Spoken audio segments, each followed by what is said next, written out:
So when talking about, the MMA Mount Rushmore, everyone thinks this is some subjective thing and everyone has their own list. Y'all are wrong. This is the correct answer. These are the 4 fighters that belong on the MMA Mount Rushmore. Number 1 is Artem Lobov. This kind of goes without saying. He's the greatest fighter of all time. Duh. Number 2, Chael Sonnen. I mean, how can you go wrong with Uncle Chael? He's undefeated. He's never lost a fight, never lost a round, undisputed champion. Beat Anderson Silva twice. He made Tito tap, and Anderson Silva's wife made him a steak medium rare just the way he liked it, and it was really good. He enjoyed it.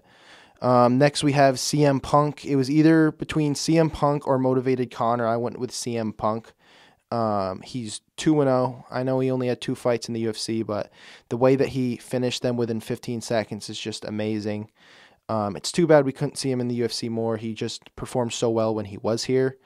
So CM Punk makes the list. And finally, we went with Artem Lobov again. When you're that good, you just kind of deserve 2 slots. So I'm going to put Artem on the left side and the right side. And he just takes up half of Mount Rushmore just because he's that good. Yeah.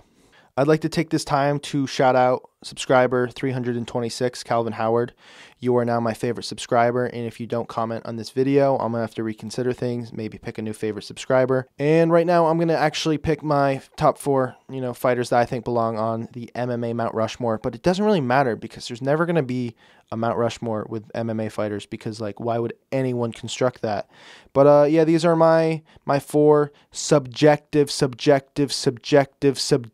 choices. You might disagree with me. That's okay. Let me know your 4 in the comment section below. Don't just dislike this video like a Neanderthal. Some of you are going to just do that anyways. If you dislike the video, then just dislike the video. But if you like the video and disagree with me, then don't dislike the video. Anyways, we're going to get right into it. Number 1, Hoist Gracie. He put the UFC on the map. He's a legend. He was the winner of UFC 1, the tournament. He put Brazilian Jiu-Jitsu on the map. He kind of introduced the world to Jiu-Jitsu and, showed everyone that the little guy can beat the big. Jesus. English, motherfucker, do you speak it? This next guy I consider to be the best MMA fighter of all time, and that is George St Pierre. GSP is just, he's a classy dude. He is the definition of a mixed martial artist. He's the way that he performs in the cage and the way that he acts outside of the cage. All of his losses, he has come back to beat those guys who have beaten him. He is super well-rounded. He's a fantastic wrestler, a fantastic striker. His fight IQ is through the roof. Super durable, amazing athlete. How can you go wrong with GSP? Next is Anderson Silva. A lot of people just completely discount him because of his PEDs. PEDs did play a factor when I was choosing this list, but you can't help but put those aside a little bit when it comes to Anderson Silva. Just in his prime, he was just the best fighter. He looked unbeatable. He was a finisher. He finished dudes in crazy ways. He was so versatile in the way that he could strike with people. I think possibly the greatest striker the UFC's ever seen, or the greatest striker that MMA has ever seen. And I think Israel Adesanya is going to have something to say about that in his upcoming years as a athlete. But as of right now, Anderson Silva, he makes my MMA Mount Rushmore list. And finally, this one might be controversial. I don't think it should be, but it's Amanda Nunes. I didn't put her on here just because I needed a woman on this list. I put her on here because she is so much better than the other talent that she competes with. She is undisputed best female fighter of all time, and I'd like to find someone who disagrees. I think there's a slight argument for Cyborg, but they fought and Amanda won in spectacular fashion in the matter of a minute or something. But just the amount of crazy talented fighters that she's fought and then just destroyed is incredible.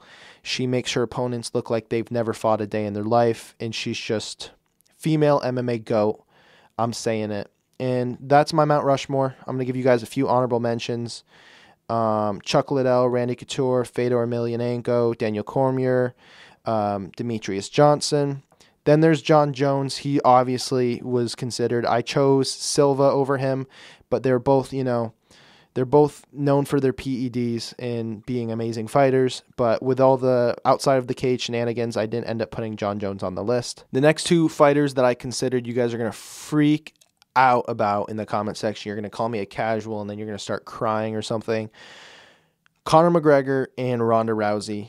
Both, for their time, just really, really talented fighters. You can't take that away from them. I know there's a lot of jokes about motivated Conor and Ronda Rousey being bad, but I didn't consider them for their fighting abilities. I mean, they have really, really good fighting abilities, but I consider them because of, let's talk about the 4 presidents that are on Mount Rushmore. That doesn't mean they're the 4 best presidents to ever take office. They're on there for specific reasons, for specific things they've done. For Ronda Rousey and Conor McGregor, they brought a lot of fans and eyes to the sport. They made the sport so much bigger, and they made it mainstream, and that's why I considered them. I don't think a lot of people can argue with that logic, but y'all will try. But yes, that's my MMA Mount Rushmore. What did you guys think? Let me know in the comment section below, and be sure to leave a like on this video if you enjoyed. Tell me your Mount Rushmore in the comment section. Did I say that already? I think I'm stroking out. Did I say that? I don't know. All right, bye.